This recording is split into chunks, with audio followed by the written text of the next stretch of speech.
Shabbat Shalom, amigos, mi nombre es José Otero, soy el director del Ministerio Es Jaime, el Ministerio del Árbol de la Vida, y le doy la bienvenida a este su programa de lo simple a lo complejo que transmitimos aquí por Teshuvah TV.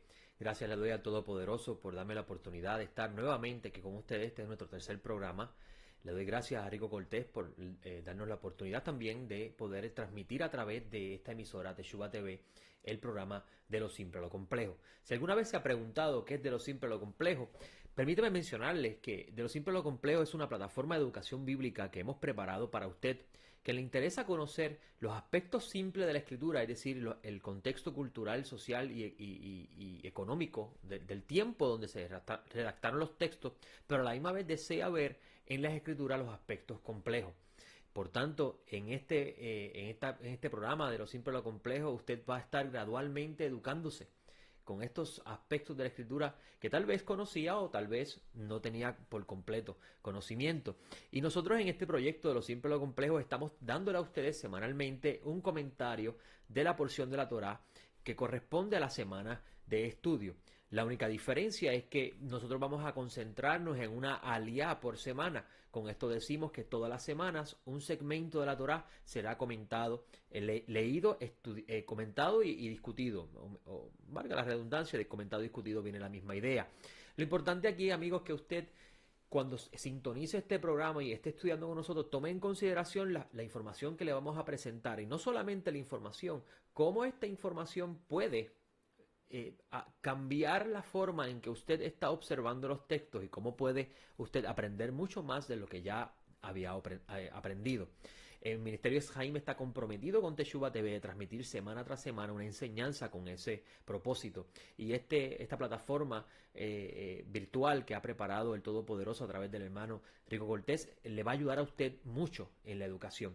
Y en el programa de lo simple a lo complejo nos vamos a concentrar, como les dije, una aliyá por semana, todo el año entero por 7 años. Quiere decir que si usted se mantiene estudiando con nosotros, al cabo de 7 años habremos discutido todas las aliyot, todos los segmentos de la porción correspondiente de la Torá.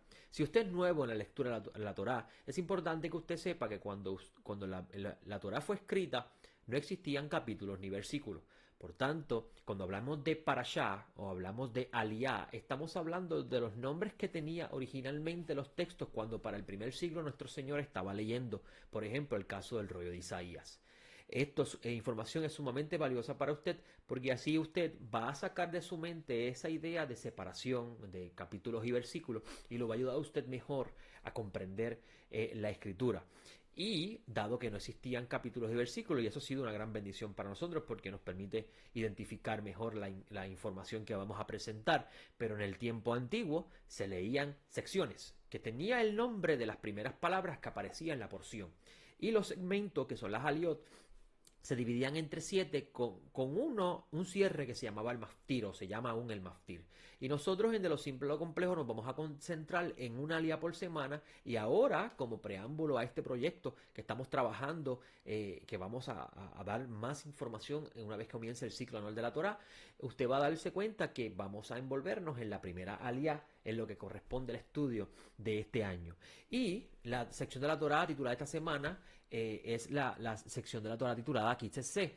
Como podrá ver en la pantalla, la primera aliyá que vamos a comentar es Deuteronomio 21:10 al 21:21, aunque la sección completa de Kitzesé abarca Deuteronomio 21:10 al 25:19. Por tanto, antes de hablar de esta aliyá y hacer la lectura con usted, me es necesario comentar ciertas ideas que he podido conocer cuando estudié la escritura y el Todopoderoso me ha permitido entender que me gustaría compartir con ustedes porque sé que le va a enriquecer grandemente en su camino espiritual. Cuando usted lee la escritura, ¿qué usted toma en consideración? ¿Qué usted está viendo? ¿Con qué propósito las estudia? ¿Estudia usted la escritura para debatir con otra persona sobre conocimientos teológicos? ¿O vea usted la Biblia como un manual que enriquece el alma? Que lo ayuda a usted a acercarse al corazón de Dios. Que lo ayuda a usted a conocer la voluntad del Creador. Le menciono esto porque hay ciertos versículos que cuando yo los toqué por primera vez en mi vida, a mí me llamaron mucho la atención. Y hoy los quiero compartir con ustedes para invitarlos a reflexionar sobre el mismo. Y esto antes de comentar la aliyá de esta semana, porque lo que vamos a hablar hoy gira alrededor de lo complejo, aunque vamos a dar aspectos simples. Y quiero que usted pruebe un poco de lo que es lo complejo, de lo que llamamos la carne de la Escritura, que sé que cuando la pruebe le va a dar sabor a su vida, le va a dar una mejor visión de su relación con Dios. Primeramente, el versículo 2 del capítulo 25 de Proverbios ha sido un texto que me ha llamado mucho la atención y que quiero compartirlo con ustedes para invitarlos a reflexionar sobre el mismo y sobre las ideas que usted tiene sobre la Escritura, que posiblemente con este texto se pueda abrir más. Por ejemplo, en el capítulo 25 de Proverbios leemos: Gloria de Dios es encubrir un asunto, pero honra del rey es escudriñarlo. Entonces, ¿sabía usted que la palabra asunto es la palabra hebrea dabar? Entonces es gloria de Dios ocultar una palabra y es honra del rey escudriñarlo. Y cuando usted busca las profundidades de la Escritura, usted va a encontrar los tesoros del rey, los tesoros del Todopoderoso escritos en este maravilloso libro que nosotros llamamos la Biblia. También encontré un capítulo, un versículo del rey David. Si usted ha hecho las oraciones del Sidur, del Shabbat, si usted no sabe lo que es el Sidur es un libro de oraciones que tradicionalmente se utiliza en el pueblo de Israel, en la sinagoga, y con el propósito de todo el mundo como una comunidad mantenga una lectura uniforme de adoración y bendición al Todopoderoso. Y uno de los textos que se lee en la sección, en la lectura del Sidur, de las oraciones de la mañana en la sinagoga, es el capítulo 19 de Salmo, versículo 7. Capítulo 19 de Salmo, quiero decir. Y el que me llama la atención es el versículo 7, porque dice algo bien interesante. Y esto lo está escribiendo el rey David, un varón conforme al corazón de Dios. Mire lo que dice el rey David. La ley del Eterno es perfecta, restaura el alma. Qué interesante. La ley de Dios, la Torá del Eterno, es perfecta. Tamim, restaura el alma. ¿Qué sabía David que nosotros no sabemos con respecto a las Escrituras? ¿Qué conocía David cuando leía la Escritura? ¿Qué entendimiento tenía sobre la revelación bíblica en ese momento que nosotros todavía tal vez no hemos visto? Porque David está diciendo que la Torá del Todopoderoso restaura el alma. ¿Qué función tiene la Escritura en su vida cuando usted la lee? Otro texto adicional que me ha llamado mucho la atención es cuando Shaul le escribe a su discípulo Timoteo, y en la segunda carta que él le escribe, él dice unas palabras que son sumamente interesantes, y quiero compartirlas con ustedes antes de comenzar este comentario. Dice Shaul, hablándole a Timoteo en el versículo 16 del capítulo 3, dice: toda la Escritura es inspirada por Dios. Lo primero que tengo que mencionarle aquí, amigo, es que cuando Pablo le estaba hablando a Timoteo, lo que usted conoce como la Biblia no era la forma que él veía la Biblia. Me explico. Lo que usted tiene como el Nuevo Testamento, que nosotros en el Ministerio Eshaim llamamos los escritos nazarenos, los escritos apostólicos o los escritos de los primeros discípulos, y esto porque si reconocemos esos escritos como Nuevo Testamento, entonces estamos dándole validez al pensamiento de la teología del reemplazo que estableció la Iglesia romana al decir que ahora ellos son el nuevo Israel y el pacto es ahora con ellos. Y esto hay que tomarlo con mucho cuidado, porque el decir Nuevo Testamento nos puede crear esa idea en nuestra mente y nos puede afectar la visión de cómo vemos las Escrituras. Sepa usted que es lo importante hoy, que cuando Pablo estaba escribiéndole a Timoteo esta carta, él veía como las Escrituras, lo que usted tiene como el Antiguo Testamento, que se conoce como el Tanaj, los escritos hebreos o la Biblia hebrea, como dice la erudición bíblica. Y él le dice a Timoteo, capítulo 3, versículo 16, toda la Escritura es inspirada por Dios y es útil para la enseñanza, para la refutación del error, para la corrección, para la instrucción en la justicia, a fin de que el hombre de Dios esté completamente calificado equipado para toda buena obra. La palabra calificado ahí en griego hace alusión de equilibrio, esté cabal, esté completo. Si fuéramos a utilizar esa palabra en hebreo, sería shelemut. Y la palabra shelemut está relacionado a estar usted completo, de que no le falte nada. Es bien interesante porque estamos viendo a un Pablo que está viendo la escritura como un modelo o como el instrumento que lo educa a él en el conocimiento de Dios, pero también lo lleva a él a enseñar, a tener una vida que le agrada al Creador. Y esta vida está escrita en la instrucción. Así que luego de hacer estas lecturas, quiero comenzar a comentar esta alía con ustedes, pero del plano complejo. Y le pido al Todopoderoso que a través de su Santo Espíritu le dé a usted la apertura de la belleza que está en los tesoros ocultos de la Escritura. Santo es su nombre. Vamos a hacer lectura de la bendición, vamos a hacer la bendición correspondiente a la lectura de la Torah para que entonces usted me acompañe a leer esta alía y una vez que la leamos entonces vamos a traer nuestro comentario. Vaya conmigo a Deuteronomio 21:10 al 21:21. Deuteronomio 21:10 al 21:21, esa es la lectura que vamos a hacer hoy y vamos a comenzar en unos minutos, unos segundos, luego de hacer la bendición. Dice el texto, ya lo tenemos a la mano, vamos a bendecir al Todopoderoso. Baruch atah Adonai Eloheinu melech haolam, asher kideshanu bemitzvotav besibanu la'asot bedivrei Torah. Bendito eres tú, oh Eterno, soberano del universo, que nos has santificado con tus mandamientos y nos diste el precepto de estudiar la Torah.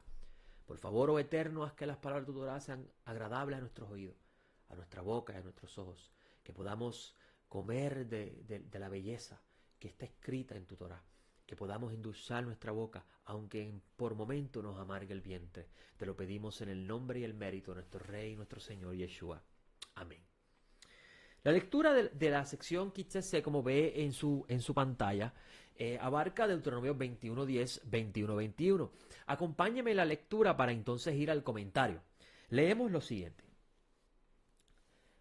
Cuando salgas a la batalla contra tus enemigos, y el Eterno tu Dios los entregue en tu mano, y los tomes en cautiverio, y entre los cautivos veas alguna mujer hermosa, y te prendes de ella, y desees tomarla por mujer tuya, la introducirás en el interior de tu casa, y ella rapará su cabeza y se cortará las uñas. Luego se quitará el vestido de su cabeza. Luego se quitará el vestido de su cautiverio, y se quedará en tu casa llorando a su padre y a su madre durante un mes. Después podrás allegarte a ella, y tú serás su marido y ella tu mujer. Pero si no te deleitas con ella, la dejarás ir según su propia voluntad. De ningún modo podrás venderla por dinero ni oprimirla como esclava después de haberla humillado. Si uno tiene dos mujeres, una muy amada y otra menos, y las dos, la más amada y la otra, le dan a luz hijos, y el primogénito resulta ser de la menos amada, al repartir la herencia entre los hijos, no podrá constituir como primogénito al hijo de la amada, con preferencia sobre el hijo de la menos amada, quien es el primogénito. Tendrá que reconocer al primogénito hijo de la menos amada, dándole el doble de todo cuanto posea, pues es la primicia de su vigor y tiene derecho a la primogenitura. Cuando un hombre tenga un hijo terco y rebelde, que no atiende la voz de su padre ni la voz de su madre, y lo tratan de corregir pero no les obedece, su padre y su madre lo agarrarán y lo sacarán a los ancianos de su ciudad, a la puerta de su lugar, y dirán a los ancianos de su ciudad: nuestro hijo es terco y rebelde, no obedece a nuestra voz, es libertino y borracho. Entonces todos los hombres de su ciudad lo lapidarán con piedras y morirá. Así extirparás el mal en medio de ti, y todo Israel oirá y temerá. Ahí tenemos la lectura de lo que vamos a discutir hoy. Amigos, antes de discutir los versículos seleccionados dentro de esta alía, quiero primero ir con ustedes a comentar a compartir con ustedes una información importante, unos detalles interesantes que están dentro de la escritura que tal vez nosotros no hemos tomado en consideración porque pues no lo recordamos o nadie nos había enseñado o no lo habíamos visto de esa forma. Y es que, amigo, cuando hacemos lectura de la Torah en su aspecto simple, nos es necesario indagar en la vida del tiempo en donde los textos sagrados fueron recibidos y redactados. El mundo antiguo no se parece en lo que a la forma de vida física se refiere al mundo moderno. Pero en lo que respecta a la conducta del ser humano y su influencia, y cuando decimos influencia nos referimos a aquello que lo impulsa a actuar, el mundo antiguo y el mundo moderno son similares. Esto porque el motor que impulsa al ser humano a actuar en la vida desde su caída hasta entonces es aquello que el sabio Shaul Tarso lo llama la concupiscencia de la carne, el deseo de la carne. Existen ciertos aspectos dentro de la lectura de los textos sagrados que son necesarios mencionar y tener siempre presente a la hora de interpretar estos textos. Y hoy vamos a traer 4 de ellos que van a ser importantes en la lectura y el comentario que vamos a hacer hoy. Primero, es necesario recordar que los israelitas vienen de ser esclavos de Faraón en Egipto a ser libres de su influencia o autoridad. Segundo, las conductas o el modo de vida que estos adquirieron en Egipto mancillaron su identidad como seres humanos racionales. En otras palabras, esto hizo que ellos olvidaran su identidad y la de sus padres. Tercero, al adoptar el modo de vida egipcio, estos perdieron la noción de lo que es puro y correcto, de lo que es impuro e incorrecto. Número 4. Ellos terminaron como seres humanos degradados viviendo en humillación. Y eso lo vemos en la historia de Egipto. ¿Y por qué le menciono esto? Porque cuando usted va a leer la Torá tiene que tomar en consideración eso, porque esa es la base donde el Eterno va a construir la idea que va a transmitir en el mensaje espiritual de la Torá. Y esto lo veía Shaul Tarso, Pablo, en sus cartas cuando hablaba, usted lo puede ver, y tal vez esto era lo que él trataba de manifestar, que tal vez no hemos entendido. Ahora, existen aspectos adicionales, pero los mismos no van más allá de lo que vamos a comentar en esta alía, por tanto lo vamos a dejar para otra próxima ocasión. El Eterno, bendito sea su nombre, toma a los israelitas y los lleva a un proceso de formación donde cada aspecto de su vida política, social y económica gira alrededor de lo espiritual. Es decir, su forma de culto dentro del marco del antiguo Medio Oriente giraría en lo espiritual, solo que a diferencia de los demás pueblos, estos servirían al único Dios verdadero, que es el Dios de Abraham, Isaac y Jacob. Es necesario recordar que este pueblo al que pertenecemos, por medio del Mesías, se convierte en el instrumento utilizado por Dios para redimir, restaurar y traer la luz de la verdad al mundo. No es casualidad que la Torá comience narrando la caída del hombre del estado de perfección que éste se encontraba. Adán tenía los aspectos económicos, y cuando hablamos de aspectos económicos nos estamos refiriendo a necesidades básicas de la vida. Tenía los aspectos económicos, los aspectos físicos que hace alusión al cuerpo, y los aspectos espirituales en perfecta armonía. Y cuando hablamos de los aspectos espirituales nos referimos a su alma. Estaban en perfecto balance dentro de la creación. Y esto lo podemos entender mejor cuando vemos que en el Gan Edén, en el huerto del Edén, todo lo que producía la tierra, él lo podía comer sin mucho esfuerzo, a diferencia de cuando fue expulsado, donde a partir de haber sido expulsado, a partir de entonces, toda la labor de era más dificultuoso. Y esto es lo que significa que con el sudor de su frente trabajará. Ahora, más sobre esto, si le llamó la atención este detalle, lo vamos a comentar cuando comencemos el ciclo nuevo de la Torá en el libro de Génesis. Así que les invito a estar pendiente a nuestros anuncios. Lo que nos compete mencionar aquí es el hecho que nos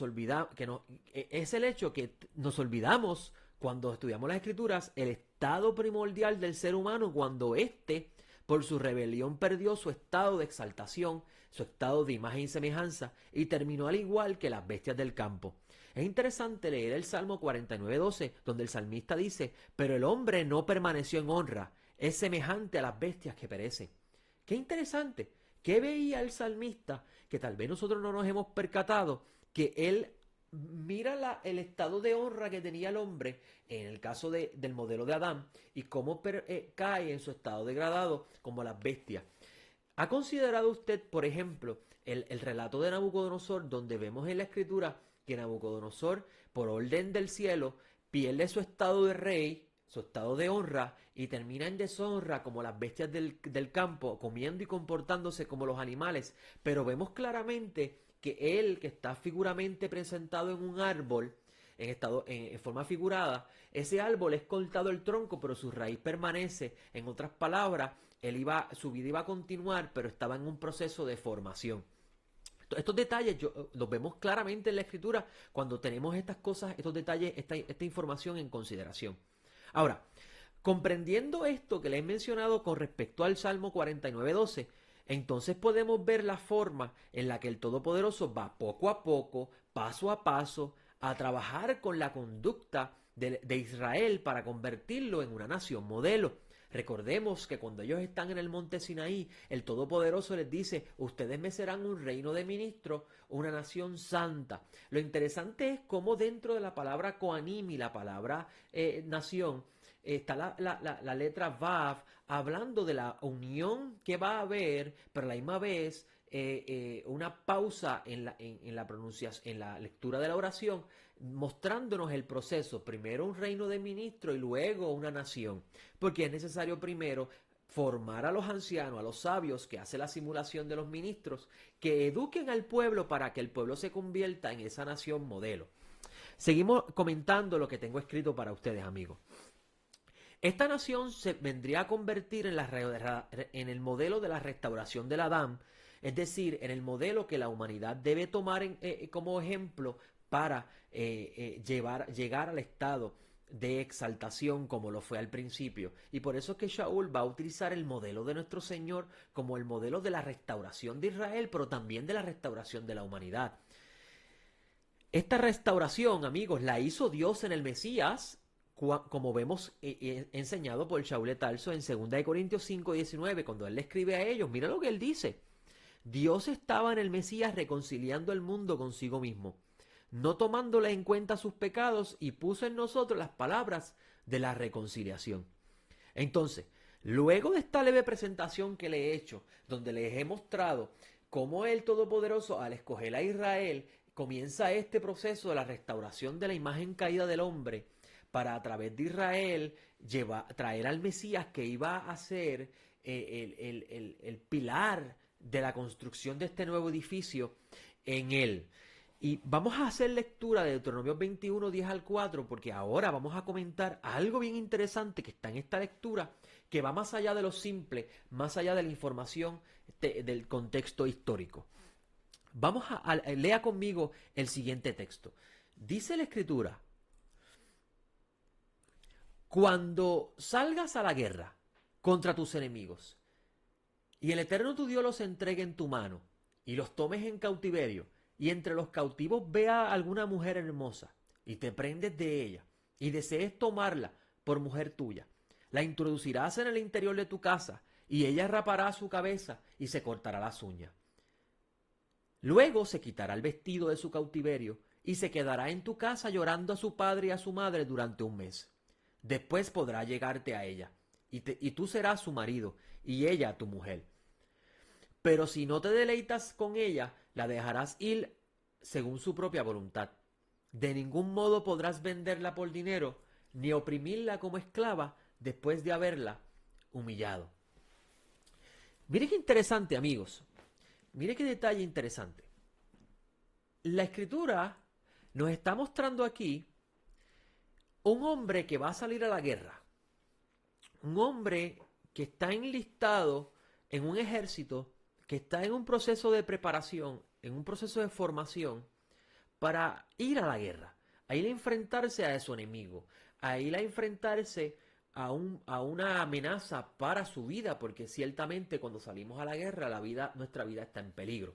Ahora, vemos cómo dice el Eterno en su escritura que si él ve entre los cautivos, entre el botín que él toma de guerra, él ve a una mujer hermosa y la desea, la puede tomar como mujer suya. Por aquí vamos a comenzar, porque este versículo, estos textos que estoy leyendo del capítulo 21, versículo 10-14, el tema central, el aspecto complejo de la escritura es el control del deseo. ¿Por qué el control del deseo?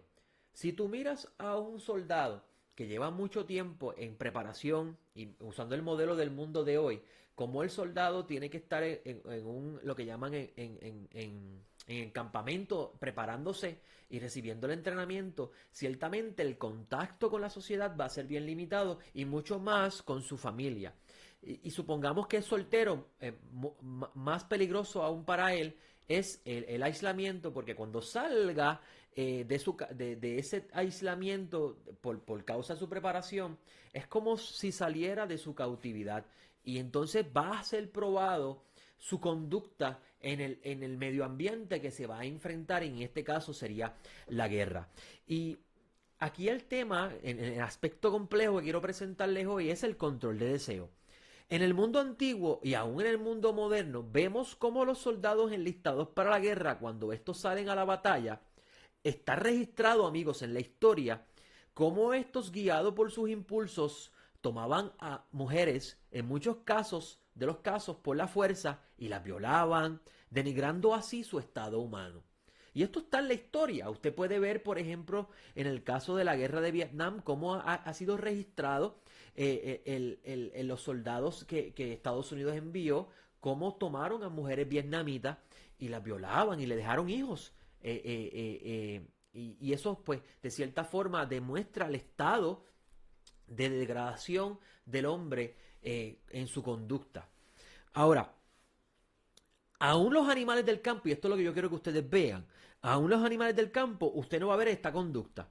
Esta conducta no la observamos si miramos detenidamente la forma en que el animal se acerca, el macho se acerca a la hembra, usted se va a dar cuenta que no es igual a esto que usted ve del hombre que sale a la guerra en el caso del texto antes mostrado. Podemos ver que los animales existe como un tipo de cortejo antes de que estos puedan entrar en contacto sexual. Observe, por medio de la creación, el Todopoderoso le enseña mucho de la sabiduría de él.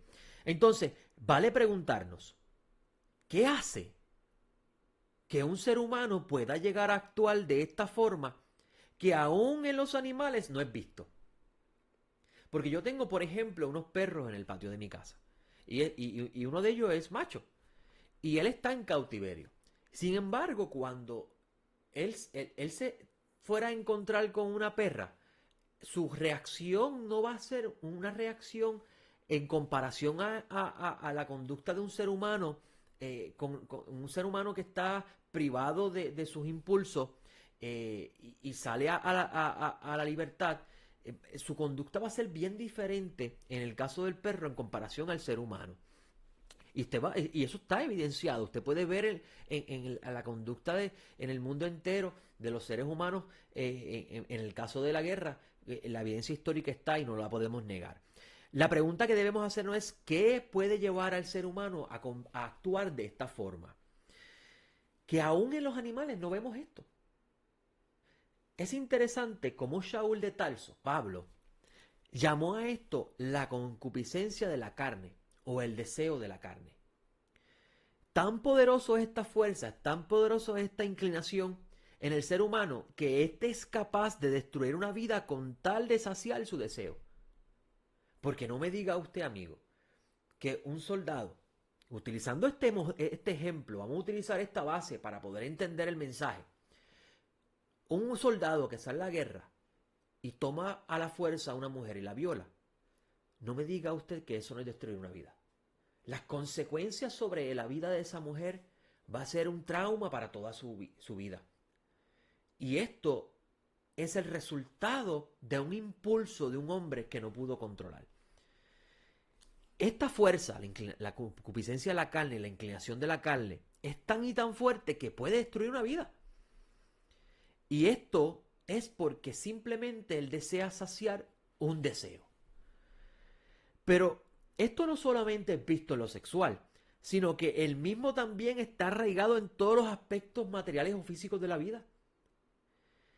¿Cuánto no conocemos nosotros de personas que han sido capaces de asesinar a otro con tal de obtener lo que desea? ¿Cuánto no conocemos nosotros de seres humanos que han sido capaces de engañar a otro en transacciones monetarias y de privarlo de su dinero por nosotros querer saciar nuestro deseo de obtener lo que deseamos.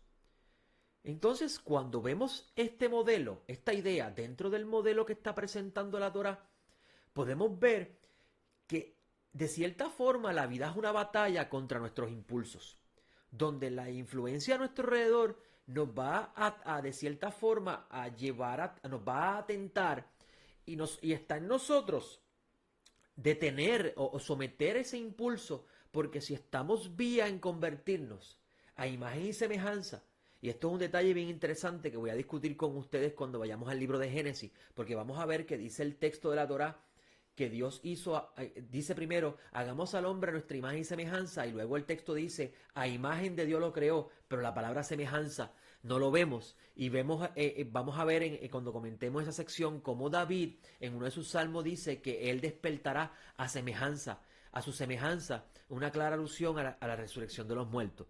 Por tanto, si el ser humano, a través de nuestro Señor, tiene la oportunidad ahora de alcanzar la imagen, por eso es que dice Pablo, sean imitadores de mí como yo lo soy del Mesías, y Mesías es la imagen de Dios, y tenemos que alcanzar la estatura del varón perfecto. Todas estas palabras que usa Shaul para la congregación del Mesías, si nosotros fuimos creados a imagen de Dios y hemos perdido esa imagen por causa de nuestros deseos de la carne, que es lo que habla Pablo en la concupiscencia de la carne, entonces podemos ver cómo la Escritura nos va a mostrar que nosotros podemos someter esos impulsos poco a poco en la medida que vamos conociendo nuestra naturaleza, nuestra creación, y cómo el bendito a través de su palabra nos va a educar.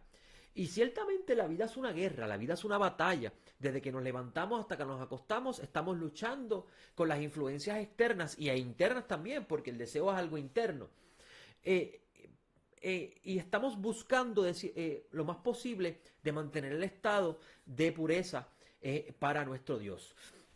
Ahora, es interesante que podemos decir hasta aquí, amigos, que si la conducta si la conducta natural de los hombres enlistados en los ejércitos de los pueblos paganos era esta, y lo pudimos mencionar al principio, entonces podemos entender lo que el Eterno desea de su pueblo cuando ellos salgan a la guerra si utilizamos el plano simple de comprensión.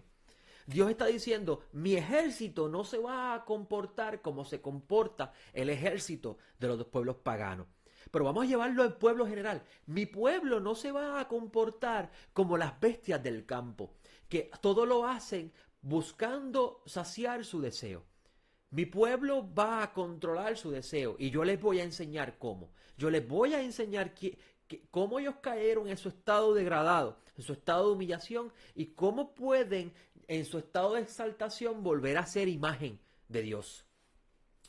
Ahora, lo interesante a observar es el hecho que Moisés dice que si después de tomarla como mujer, esta no le causa deleite, la puede dejar ir. No la puedes esclavizar, ni tampoco vender. Esto lo vemos en el mismo texto que estamos leyendo. Ahora, amigos, esclavizar es una forma de decir no podrás privar de su libertad, no la podrás privar de su libertad, ni mucho menos venderla para obtener ganancia. Esto es sumamente interesante, dado que si miramos lo complejo de este texto, veremos veremos mucho más que el simple sentido dentro del marco sociocultural de la época. Muchos pensadores modernos, amigos, han atacado las escrituras y han dicho que las escrituras no pueden ser inspirados por Dios porque esto muestra una actitud de Dios que va contra la naturaleza humana. Claramente, porque estamos leyendo los textos desde nuestra perspectiva social actual y la forma de vida moderna, y no lo estamos mirando desde el marco de la vida del ser humano antiguo y cómo él vivía. Y esto es importante porque si usted toma eso en consideración, usted habrá desprendido la idea natural que el Eterno utilizó para transmitir la idea espiritual, y lo habrá desprendido y puede ver mejor el mensaje eterno, porque Dios no está sujeto al tiempo. Por tanto, cuando le dio la Torá a Israel, le dio una Torá espiritual que no está sujeta al tiempo, en un lenguaje del tiempo. Y estos son detalles importantes a tomar en consideración. Muchos eruditos han comentado sobre la escritura y han dicho que la escritura denigra de cierta forma a la mujer y toman este texto a modo de ejemplo para validar esa idea. Esto, amigos, claramente demuestra cómo ellos desconocen primeramente el entorno donde los textos fueron escritos y a la misma vez el elemento más importante, que es el elemento espiritual que contiene los textos. Vamos a ver un ejemplo para que ustedes vean cómo la mujer en este texto tiene un sentido, en la Torá tiene un sentido, un lenguaje espiritual bien valioso e importante dentro de la figura física que el Todopoderoso utiliza conforme a la comprensión del mundo antiguo. El libro de Revelaciones es el mejor ejemplo para probar esto. En el libro de Revelaciones leemos sobre los 144.000. ¿Cuánto no hemos escuchado sobre los 144.000? ¿Cuánto no hemos escuchado de estas personas que van a ser seleccionadas de las 12 tribus de Israel para hacer el servicio al Todopoderoso al final de los tiempos, según la comprensión de la interpretación bíblica? Y estamos dando en Etz Haim una serie de clases con respecto al libro de Revelaciones, que de seguro, amigos, que si usted se registra con nosotros y atiende a estas clases, usted va a comprender mejor ese lenguaje. Pero quiero mencionarle hoy a modo de ejemplo la idea de los 144.000. Miren este detalle en el capítulo 14 del versículo 4 al 5 del libro de Revelaciones. Miren lo que dice. Estos son los que no se contaminaron con mujeres, porque son vírgenes. Estos son los que siguen al Cordero a donde quiera que vaya. Estos fueron comprados de entre los hombres como primicias para Dios y para el Cordero. Y en su boca no fue hallada mentira. Son sin mancha. Muy bien, tenemos el texto literal escrito, tenemos la información de lo que representa estos 144.000. Pero cualquier persona que lea este texto sin el conocimiento del lenguaje espiritual, aquello que este programa llama lo complejo, ese aspecto complejo de la escritura, que es lo espiritual, no podría, o mejor dicho, entendería este texto como si estuviera hablando del celibato. De cierta forma pensaría que estos 144.000 son personas que no se casaron, no tuvieron hijos, nunca tuvieron relaciones sexuales, nunca se multiplicaron, son vírgenes. Sin embargo, amigos, en el lenguaje metafórico de la escritura, si tomamos el ejemplo de la mujer, vamos a ver mucho más. Y es porque la mujer es una parábola para la distracción y por consiguiente la idolatría. Y utilizando el ejemplo de los 144.000, vamos a ver esa idea. Dice el texto que ellos son los que siguen al Cordero donde quiera que va. Y lo dice antes de decir que no se contaminaron con mujeres. En otras palabras, está diciendo, no participaron de la idolatría, no se distrajeron. Ahora, si usted no entiende, mejor dicho, que la idolatría, porque esto es importante, la idolatría es todo aquello que le distrae a usted de su relación con Dios, entonces no puede comprender la idea. Porque nosotros pensamos, y ahí vemos la evolución de la comprensión bíblica. ¿Sabía usted que para el primer siglo la escritura no se entendía a como se entendía para el tiempo de David o para el tiempo que se recibieron los textos?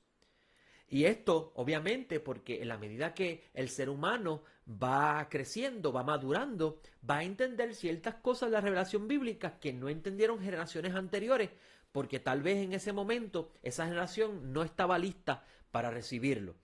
Y esto nos demuestra lo eterno de la escritura. Y por eso es que nuestro Señor Yeshua decía que cielo y tierra pasaría, pero su palabra no pasaría. Amigos, la idolatría es todo aquello que lo distrae a usted de su relación con Dios. Y es importante entender esta idea. Incluso Shaul de Tarso, en su carta a los de Éfeso, dice en el capítulo 5, versículo 5, que la avaricia es idolatría. Según el diccionario de la Real Academia Española, la avaricia es el deseo desmedido o el afán de obtener algo material. ¿Ven el detalle? Si la idolatría entonces es todo aquello que lo distrae a usted de su relación con Dios, y Shaul incluye la avaricia dentro de la idea de la idolatría, entonces podemos ver, según la definición, que esta avaricia es el deseo sin control o el afán de obtener algo. ¿No le parece curioso que todo gira alrededor del deseo? Ahora, lo más interesante aún es que la palabra deseo es ratzón en hebreo, y es la misma palabra para voluntad. Y por eso vemos que nuestro Señor en su oración, en el modelo de oración que nos entrega como discípulos, dice en la oración, se haga tu voluntad. En otras palabras, se haga tu deseo cuando ora al Padre. Dice, Padre nuestro, que estás en los Shamayim, en los cielos, Kadosh es tu nombre, venga a nosotros tu reino, y sea tu voluntad hecha en la tierra como lo es en el cielo. Si podemos la palabra voluntad llevarlo a su marco hebreo, que es la palabra razón, podemos entender que el Señor está diciendo, se haga tu deseo. Y qué interesante, porque cuando el Señor estaba próximo a ser empalado en el madero, en la oración que él hace en Getsemaní, si la memoria no me falla, en el huerto de Getsemaní, él dice, no se haga mi voluntad sino la tuya. En otras palabras, no se haga mi deseo sino el tuyo. Cuando estaba diciendo que pase de él esta copa. Si usted ha podido notar estos detalles, podrá entender dónde nos quiere llevar lo complejo de la Escritura cuando leemos textos como el que le hemos enseñado ahora mismito aquí en este programa, de lo simple a lo complejo. Amigos, luego de haberle mencionado este texto de la carta a los Efesios y la definición que tiene la Real Academia Española sobre la avaricia, entonces podemos visualizar mejor la idea que tiene la Escritura con respecto a la mujer en el texto de la Torá que pertenece a esta parashá. Yo sé que esto es un tema bastante complejo, dado que todo está encerrado en el misterio de la creación de Adán. Porque si usted mira la creación de Adán, y usted va a ver, por ejemplo, y le voy a buscar ese texto rápidamente, cómo el discípulo Juan, en una de sus epístolas, dice algo bien interesante con respecto al mundo y gira alrededor del deseo. Permítame buscarlo rápidamente para poder hacer lectura. Mira lo que dice el capítulo 2, versículo 15. No améis al mundo ni las cosas que hay en el mundo. Si alguno ama al mundo, el amor del Padre no está en él. Porque todo lo que hay en el mundo, la codicia de la carne, la codicia de los ojos y la soberbia de la vida, no viene del Padre. Y mira lo que dice, versículo 17. Y el mundo está pasando y sus deseos. O sea, que él asocia la palabra codicia con deseo. Pero el que hace la voluntad, ahí vemos el juego de palabras. Está la voluntad tuya, que es el deseo de la carne. Está la voluntad de Dios, que es el deseo de la obediencia a sus mandamientos. Pero el que hace la voluntad de Dios permanece para siempre. Interesante, ¿no? Cómo todo esto se unifica. Todo esto, amigo, gira alrededor del misterio del Adán. Y por eso es que Pablo, fariseo al fin, conocedor de los secretos de la Torá, utiliza el modelo de nuestro Señor como el postrer Adán y cómo en él somos nueva criatura y estamos siendo formados utilizando el modelo bíblico de la alegoría de lo que sucedió en el pueblo de Israel como un ejemplo en la vida de este nuevo hombre. Podemos ver cómo Shaul utiliza todas estas ideas para presentarnos lo que nosotros somos ahora en el Mesías y lo que esto representa en nuestra nueva vida en él. Vamos a seguir comentando sobre lo que tenemos esta semana para ustedes. El tiempo avanza, ya me queda pocos minutos. Yo espero poder llegar a los otros textos de esta alía.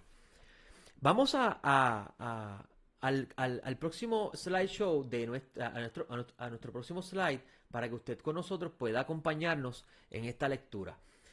Miren lo que dice el próximo versículo, el versículo 15 al 17 de esta parashá. Dice el texto: si uno tiene dos mujeres, una muy amada y otra menos, y las dos, la más amada y la otra, le dan a luz hijos, el primogénito resulta ser de la menos amada, al repartir la herencia entre los hijos, no podrá constituir como primogénito al hijo de la amada con preferencia sobre el hijo de la menos amada, quien es el primogénito. Tendrá que reconocer al primogénito, hijo de la menos amada, dándole el doble de cuanto posea, pues es la primicia de su vigor y tiene derecho de la primogenitura. Como leemos, la forma de distribuir la herencia en el antiguo Medio Oriente, y esto lo pude encontrar leyendo a Zondervan, si leemos la forma en que se distribuía la herencia en el antiguo Medio Oriente, podemos comprender mejor el principio aquí mostrado.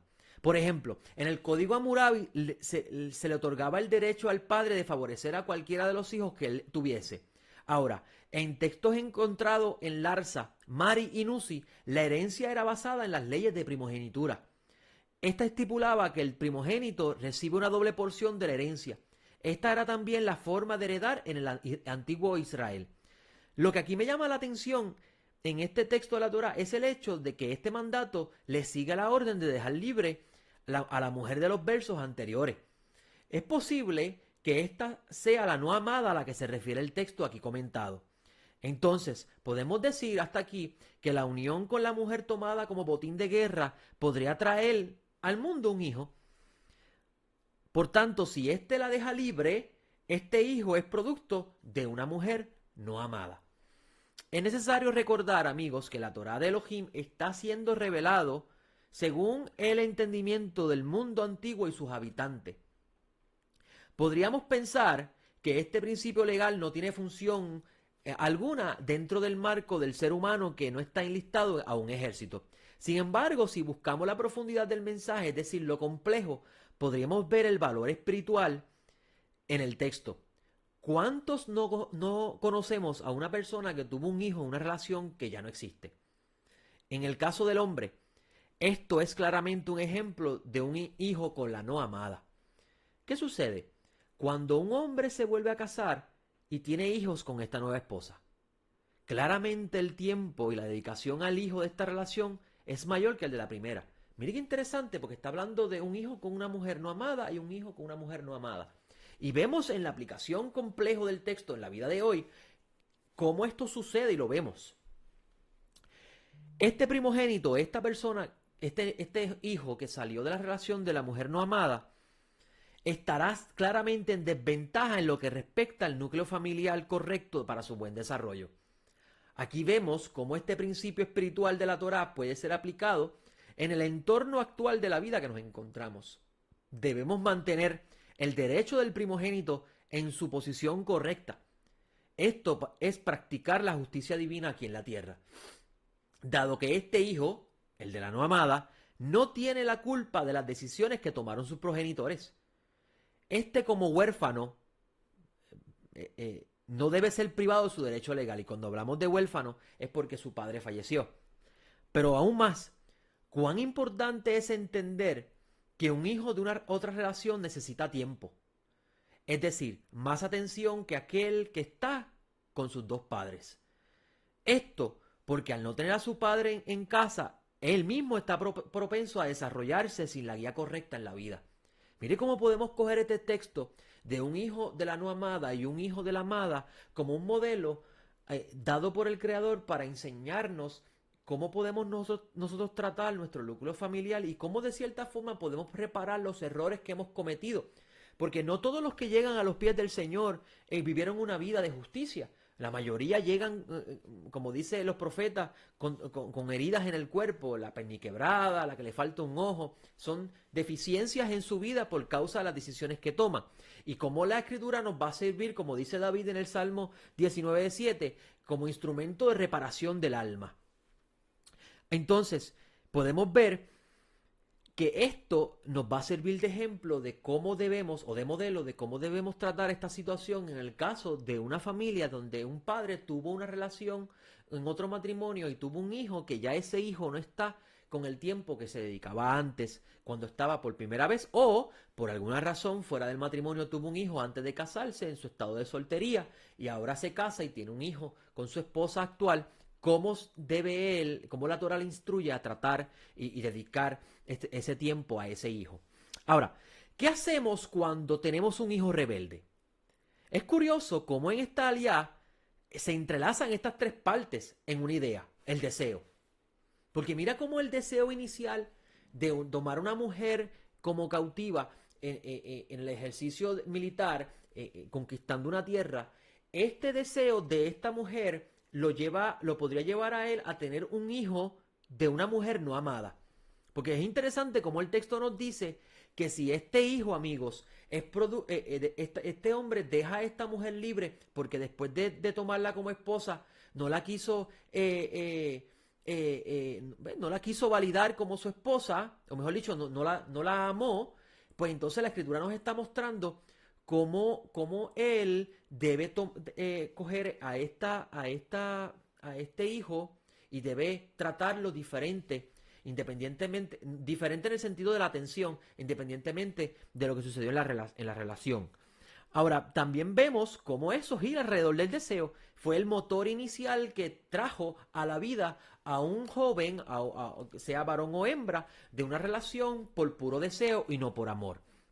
Y es interesante cómo el Eterno le instruye al hombre a reparar ese error de esta relación con una mujer no amada. Ahora,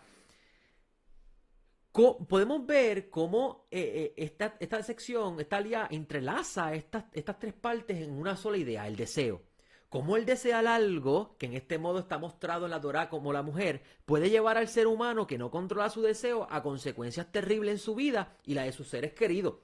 Y por eso es que la Torá nos dice en esta sección, en Deuteronomio 21, 18 al 21, si un hombre tiene un hijo rebelde y díscolo y no escucha la voz de su padre ni la voz de su madre, y que castigado por ellos no por eso les escucha, su padre y su madre le agarrarán y le llevarán afuera donde los ancianos de su ciudad, a la puerta del lugar. Dirán a los ancianos de la ciudad, este hijo nuestro es rebelde y díscolo, y no nos escucha, es un libertino y un borracho, y todos los hombres de su ciudad le apedrearán hasta que muera.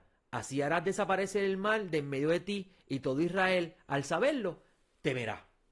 Este texto, amigos, nos podría invitar a reflexionar sobre las consecuencias del deseo desenfrenado. Me explico mejor. Al principio de esta sección vimos cómo un hombre que sale a la guerra toma una mujer cautiva que luego de 30 días se une a ella, pero nos dice la Torá que si ya no tiene deseo hacia ella la puede dejar ir. Vemos claramente que el amor no fue el vínculo que provocó esta unión. Ahora, esto bien pudo traer al mundo un hijo de una no amada, como les dije anteriormente. ¿Y qué sucede si este hijo se convierte en el hijo rebelde de esta sección?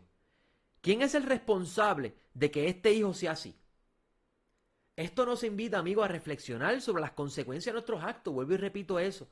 Porque si somos impulsados por un amor genuino, claramente nuestro trato de las consecuencias de nuestros deseos van a ser diferentes. Pero si somos impulsados por los deseos de la carne, las consecuencias van a ser nefastas. Y esto lo vemos porque el texto nos muestra claramente que tenemos que llevar al hijo a los ancianos de la ciudad y todo el mundo lo apedreará en ese momento. Claramente la Torá nos está diciendo, a tus ojos verás la destrucción de la vida de un hijo tuyo, de la consecuencia de un deseo tuyo desenfrenado y no haber actuado correctamente. Pues, vemos aquí, amigos, cómo lo complejo de la escritura lo podemos ver como modelo en la vida del ser humano, cuando recordemos, una vez estando en Egipto, es sacado por medio del Cordero y es redimido y es convertido en un nuevo ser humano, en un nuevo Adán, en el Mesías. Amigos, no tengo tiempo para más. Me encantaría seguir abundando sobre esta aliá, pero aquí les di a probar un poco de lo que este programa de Lo Simple a lo Complejo va a estar transmitiendo semana tras semana con nosotros. Si usted desea aprender más sobre este ministerio y sobre lo que enseñamos, puede entrar a nuestro sitio web que ve usted en su pantalla, www.etzhaim.com. Allí podrá registrarse con nosotros y participar de nuestras clases. Le agradezco al Todopoderoso por darme la oportunidad de estar con ustedes en este Shabbat. Le agradezco al hermano Rico Cortés, director de este ministerio Teshuvah TV, por permitirme a través de este espacio compartir la sabiduría que el Todopoderoso me ha permitido conocer al estudiar las Escrituras. Le doy gracias a ustedes por sintonizarme y le pido al Todopoderoso que en este Shabbat usted pueda recibir la llenura completa de la presencia del Poderoso en su vida y usted pueda comenzar una nueva semana con nuevas fuerzas en este largo camino, en este desierto, hasta la llegada de la era mesiánica, el mundo por venir. Mi nombre es José y me despido hasta el próximo programa, de lo simple a lo complejo. Shabbat Shalom.